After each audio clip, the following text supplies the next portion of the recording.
Well, there was one particular ad that launched over the weekend that caught our eye. This is Stephanie Herseth-Sandlin, a Democrat, an important to note Democrat of South Dakota, who was up on the air with some interesting comparisons that made us think back to another Democrat. Take a look. I'm Stephanie Herseth-Sandlin, and this is Zachary. He can help me show you what it's like in Congress. First of all, they like to eat, and eat, and eat. And you know what that leads to. They have no concept of money and pretty much don't listen. I'm Blanche Lincoln, and I want to show you what it's like in Washington these days. And your tax dollars? I love the subtlety of Zachary actually getting potty trained. I wonder what message you're trying to show about Washington. These are Democrats, guys. This is remarkable. This is their portrayal of Democratic-run Washington.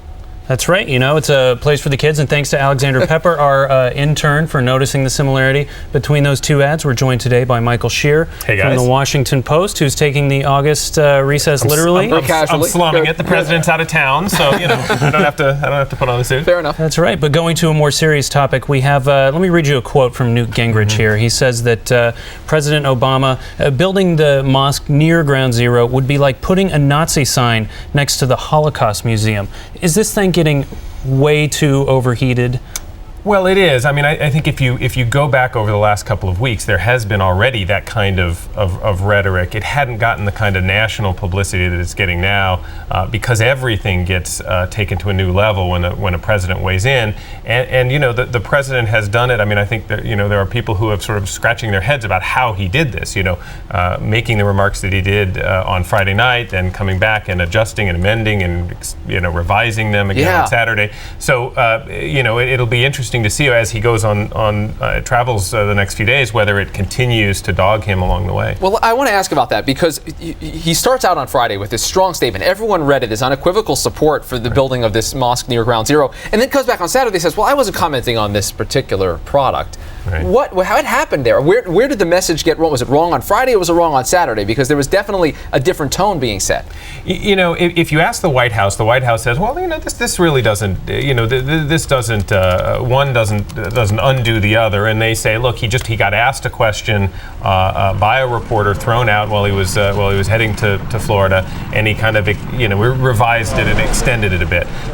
There are a lot of people who think, look, you know, they realized as soon as he had said what he did on Friday, that there was going to be a lot of blowback, and they missed a nuance, and that they missed it, and that they missed an opportunity. You know, think about this: what would have happened if he had combined both statements into one and said both things on Friday? Said, look, it's not my place to make a judgment about whether this particular mosque should go there, but let's be clear and let nobody, you know, misunderstand. They have the right if they want to. If he had said both things together, we probably would be having a different conversation. But this is not like the controversy last summer with Skip Gates and the police officer. He was reading from prepared remarks. This is something that they did on purpose. They waded into this intentionally. Maybe they misjudged what effect his remarks were going to have. But I mean, how could they do that? Or maybe not. Or maybe, I mean, keep in mind, you know, think back to the times that President Bush would say things that all of us in Washington knew were, you know, very much against where public opinion was. And you know, presidents sometimes say things simply because they feel like,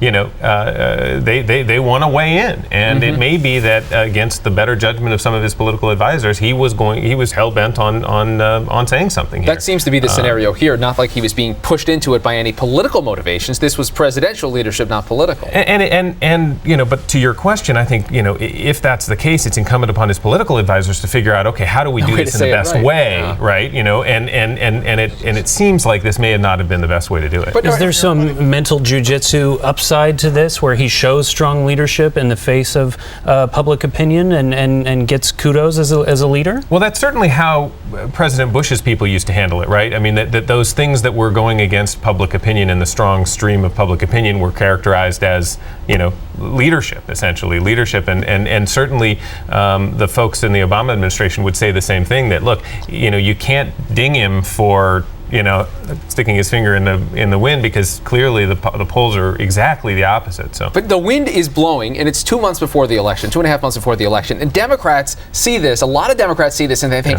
why are you getting involved in this? Why you take a stand now when there's so many other issues out there that you haven't taken firm stands? Why choose this and at this timing, and, you know, not thinking about the more broad landscape that's out there? Right, and the problem for for Democrats is that they don't have the ability that the president does to sort of now kind of wave it off and say, I've got more important things to talk about, let's not talk about this anymore. They're going to be starting Labor Day every single day on the campaign trail, every day with a camera in their face, being asked a variety of questions. And now this is another list. Right. This is another question on the list. Fewer questions about jobs, and they're all going to be about the mosque. Right. Which maybe is one very small silver lining, right? To the extent that maybe there isn't a conversation in a particular district that's about how bad the economy is. Maybe this is one half notch better for folks, but that really depends on the district, and the Democrats have to figure a way to get over the economic questions. And at the very least, and another Democrat I talked to made this point, is that we just keep losing weeks. We lose weeks of messaging, and it seems like this is going to dominate at least the coverage of the next couple of days going into the president's vacation. Right, and that's a problem, because they need to figure out both a good message and then how to stick to it. Stick to it for a little bit. Michael Shear from the Washington Post, Post Politics. We appreciate you being with us. Thanks so much. That does it for this edition of Top Line. You can follow us on Twitter. It's twitter.com/Rick Klein, twitter.com/ZByronWolf, twitter.com/Don Carl. Ask him where he is. Ask him how his vacation's going. I love the jobs list. It's clown.